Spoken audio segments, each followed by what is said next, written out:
You will hear part of a telephone conversation between a customer and a sales agent. First, you have some time to look at questions 1 to 6.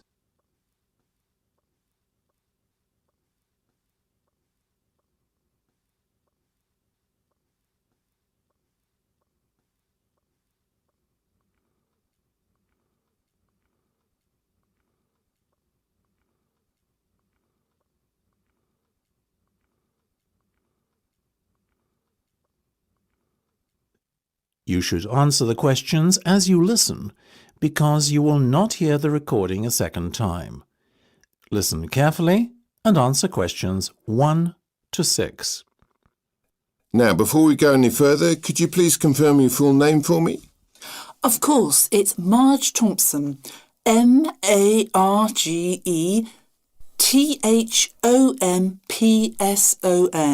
Thank you, Marge. That's great. Now, Marge, the next thing I'm going to do is provide you with a booking reference. You should quote this in any further communication you have with us. OK, just let me get a pen. Go ahead.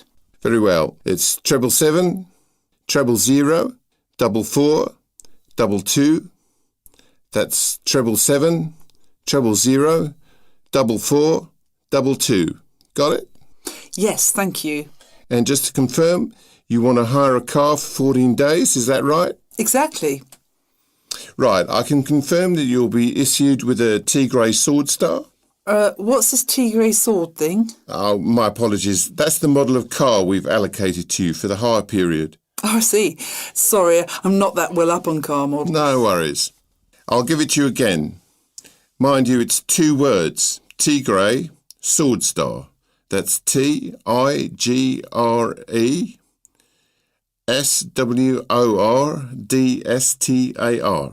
Perfect, got it. And that's going to be at the airport when I get there on the 2nd of July, right? Right. At 3 p.m, it'll be there waiting for you. Lovely. Where should I go to collect it? The hire car centre? No, you're arriving at the South Terminal. The hire car centre is in the North Terminal Blue Car Park. Instead, your car will be waiting in the South Terminal Blue Car Park. That'll save you a long walk. Oh, even better. And when do I have to have the car back by? Well, we give you a period of grace, so once it's back by the 17th of July, at or around 6 p.m, there won't be any problem. Well, as I'm flying back on the 16th, there certainly won't. I'll surely have it back by the return date, otherwise I'll be in big trouble. Indeed. Now, what type of insurance would you like? Fully comprehensive, of course. Naturally, right. We'll put you down for the comprehensive then, but I must inform you that there's an excess of £500. After that, you're covered for everything. Fine. That's pretty standard these days. Before listening to the rest of the conversation, you have some time to look at questions 7 to 10.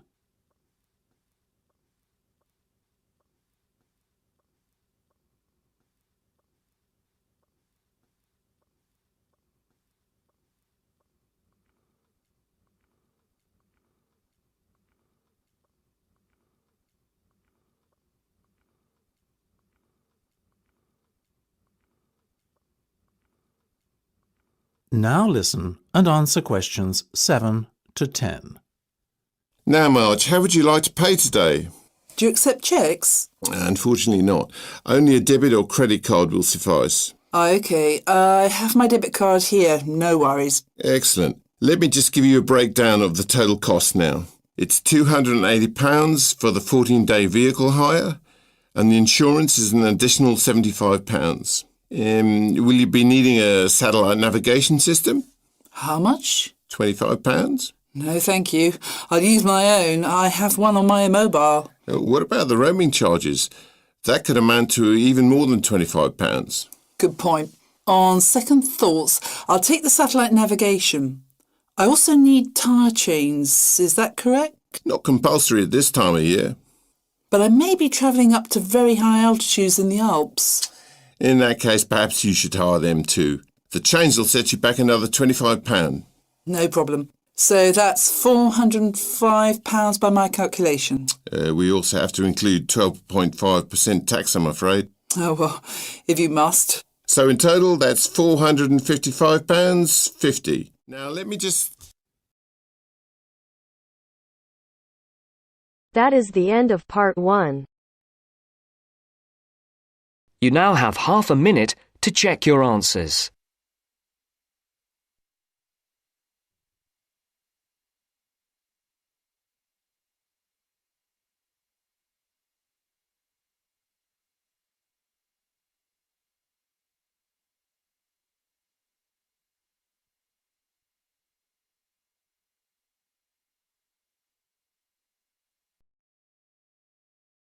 Now turns to part 2.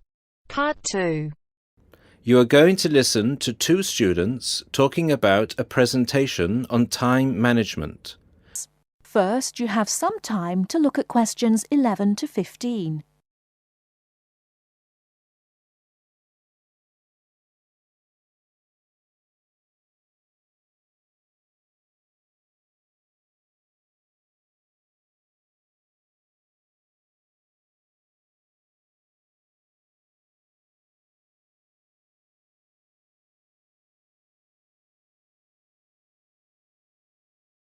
Now, listen carefully and answer questions 11 to 15.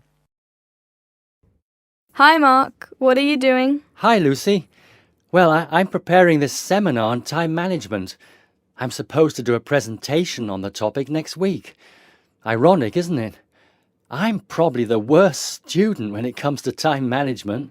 I don't think you're that bad compared to some other people I know. Do you need some help with it? Yeah, I just don't know where to start, to be honest. When are you doing the presentation? I'm supposed to hand in the draft on Wednesday at 11 a.m. The presentation is scheduled for 10 a.m. this Friday. That's not too bad. This gives you the whole weekend to prepare. Let's brainstorm some ideas, shall we? Do you want to get a pen and paper to jot down some thoughts? I think you should start with a broad general statement. For example, I read somewhere that organizing time is a skill like learning to drive or tying your shoelaces. Then you could move on to discussing the common problems people have with managing time. That's not a bad idea. One of the common problems is putting things off. Yeah, you could also mention some common signs of this symptom, such as last-minute holiday shopping, putting off visits to the doctors or the dentist. Another problem is relying too much on your memory and not writing things down. Do you mean not keeping a diary or a planner to plan the tasks? That's right. For example, writing down what I need to do in a diary or planner helps me remember what I need to do and makes me more focused on the tasks for the day. Good idea.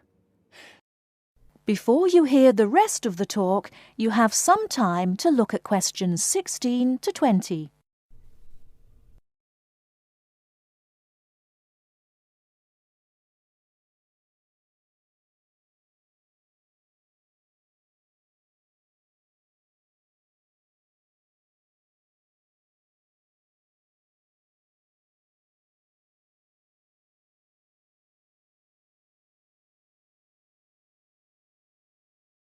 Now listen and answer questions 16 to 20. That reminds me of something I've been meaning to do for a while now. Anyway, I should also include some advice on how to deal with the problem, shouldn't I? Sure, you can talk about some ways of stopping procrastination. I guess making a to-do list can help one focus on what needs to be done. Definitely.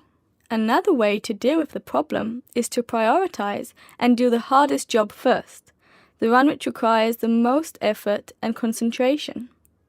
Also, my tutor recommended that I should break big projects into small parts with a specific goal. Having an action plan has worked for me. I usually make a list of small tasks I need to do to achieve a goal. Sometimes I just don't feel like getting down to work because a task seems too overwhelming for me to even think about. This technique helps me reduce psychological pressure if I think of a project as a set of easily achievable tasks. Don't you think? I know what you mean. I often feel like that myself with the statistics project I've been doing this term. I'm well behind, and the deadline is next week. I think setting deadlines and sticking to them can help one to achieve goals. You can discuss this aspect in your presentation too. A good point. Setting deadlines can also help one become more realistic about the time it takes to do tasks. Another point you could include is how to deal with interruptions. OK, I guess blocking in time to handle unpredictable interruptions can help one stay focused. Not just that, some interruptions, such as phone calls, can be easily avoided by using answering machines, for example. Saying no, which is one of the most useful words in English, is also very effective. It can be tough sometimes, but you've got to learn to say it nicely but firmly. I think you've got enough ideas here to start with. Definitely. Thanks a lot for your help. I just need to type the ideas up and I think I'm all set. Do you think you can lend me your laptop for a couple of hours? I'm afraid I can't. I've got to finish my own project. Never mind. I'll use one at the library. You certainly know how to say no. Learned it the hard way. Got to go now. Good luck with the presentation. Cheers. See you later.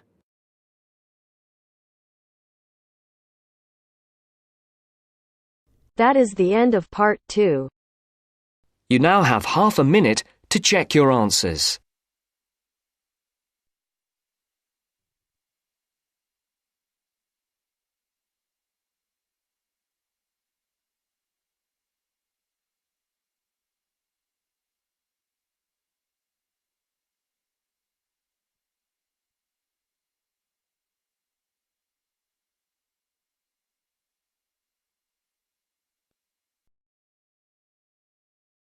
Now turns to part 3.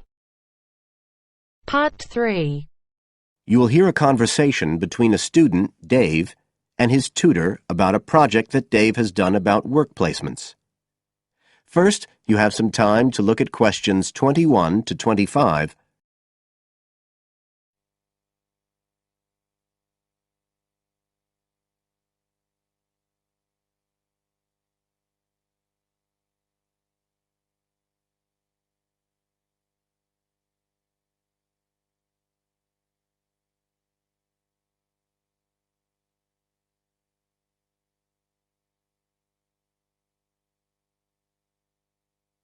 Now listen carefully and answer questions 21 to 25. Good afternoon, Dave. Come on in and take a seat. Hi, Dr. Green. Thanks. Oh, hang on a minute. I'll just find the first draft of your project paper and we can have a look at it together. Now, yours is the one on work placement, isn't it? Yeah, that's right. So what made you choose that for your project? Well, I suppose it was because sending students off to various companies for work experience seems to be such a typical part of educational courses these days. I mean, even school kids get to do it. But I felt everyone just kind of assumes it's a good thing. And I guess I wanted to find out if that's the case. But you don't look at schools or colleges, right? You've stuck to university placement schemes. Yeah, well, I quickly found that I had to limit my research. Otherwise, the area was just too big. Do you think that was okay? I think it's very sensible, especially as the objectives might be very different. So how many schemes did you look at? Well, I sent out about 150 questionnaires altogether. 50 of each to university authorities, students and companies. And I got responses from 15 educational institutions and 30 students in 11 individual companies. Great. That sounds like a good sample. And who did you send your company questionnaires to? Well, the idea was to have them done by the students' line managers. But sometimes they were filled in by the human resources manager or even the owner of the company. Right. I didn't find a full list anywhere. So I think it's very important to provide that, really.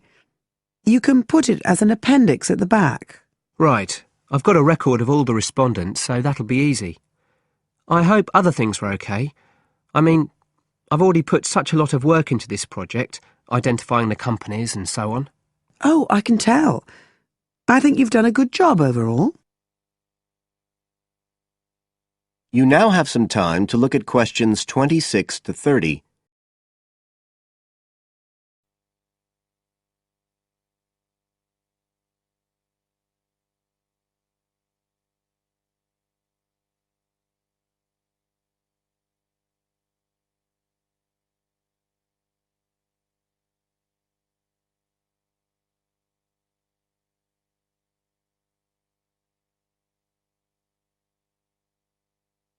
Now listen and answer questions 26 to 30.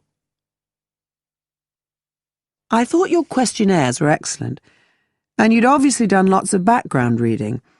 But there were a few problems with the introduction.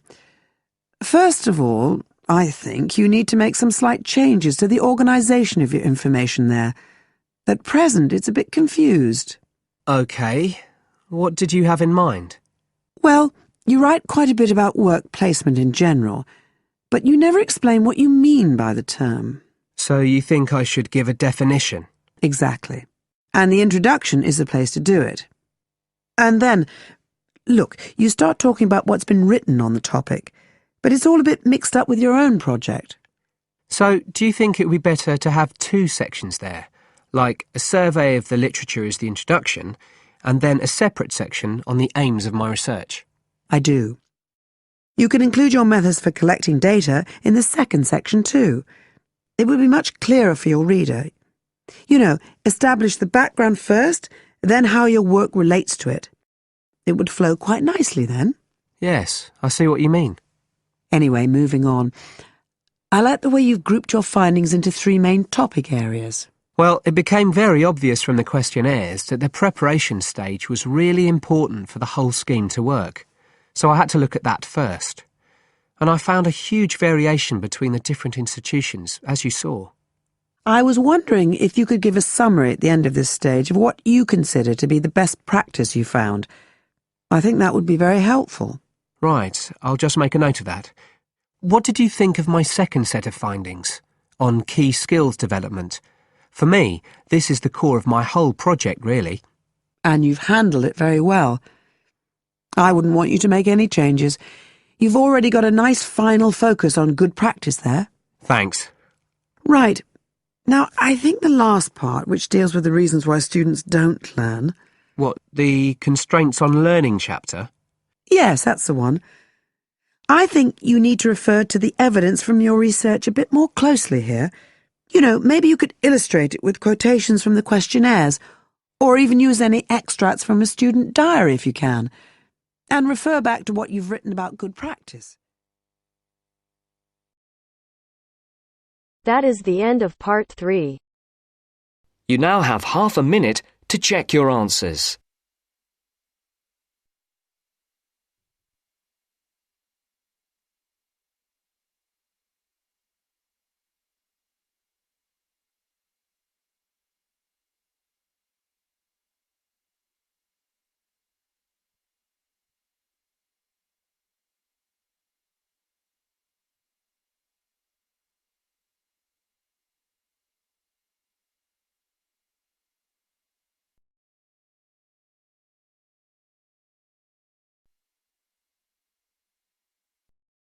Now turns to part 4.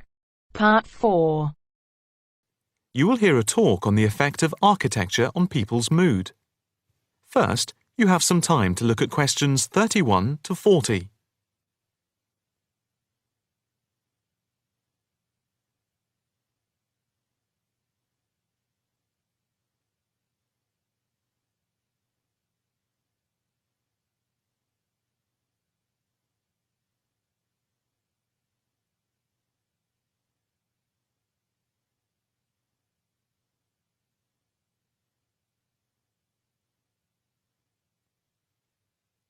Now listen carefully and answer questions 31 to 40.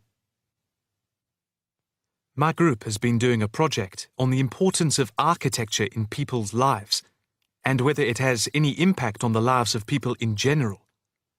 The main part I have played is in the collection of data to find out what effect, if any, various buildings have on people's mood, i.e., whether ugly buildings make people unhappy and whether beautiful buildings do the opposite. We had originally thought of starting measuring people's reactions by using a questionnaire with about 40 questions, which we were going to hand out to people, including students at the university. But we were worried that doing the questionnaire would be too time-consuming for people to fill in, so we gave up the idea. I then asked several of the postgraduate students for advice. One of them came up with the simple idea of showing people images of various buildings from different eras and styles, instead of giving out the questionnaire, and asking them to indicate how they felt on a scale of 1 to 5 about the images, where 1 was unhappy and 5 was very happy. People would also be given the option of not saying what they felt. Using the scale meant that it would be much simpler to record people's reactions. I decided to follow this advice, and so the first stage was to collect a large number of images. I used Google to print off colour images of views of houses and apartment blocks where people live, and different types of buildings where they work. I started with about 30 or 40, and then reduced them to 10 images. Media resources in the Amory building at the Judd Street branch of the university helped me produce the final images. I had them blown up to A4 size, and we used colour rather than black and white to make the detail on the images clearer. We made 5 sets of images, and for protection when handling, we pasted the images onto hard card. Then, using a machine to wrap them with plastic, we laminated the cards. 5 of us targeted different age groups. We went to a local school where we obtained permission to ask a group of teenagers between 11 and 18. We also asked a sample of the general public, including tourists from all over the world, as they exited the Tate Modern in London, what they thought. We aimed to ask people from different age groups, namely 20 to 40 and 50 and over. What our group learnt most from the project was first of all the value of teamwork.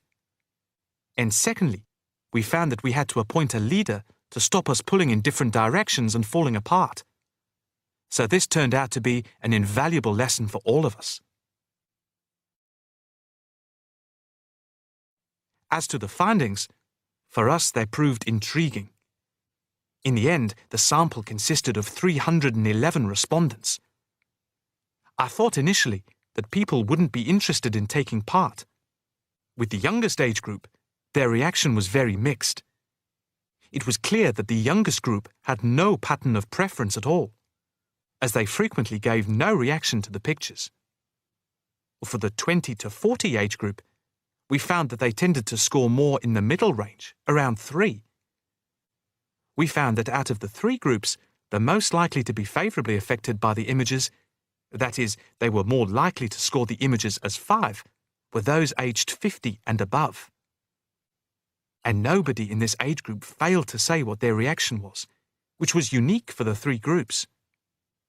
In total, I have to say that about 71 people indicated that they had no reaction at all to an image. Our general conclusion is that we need to find out more about why people react as they do, by perhaps giving them a chance to give reasons for their decisions. I would like to finish there, and give my teammates a chance to add anything I've missed, or take any questions or suggestions.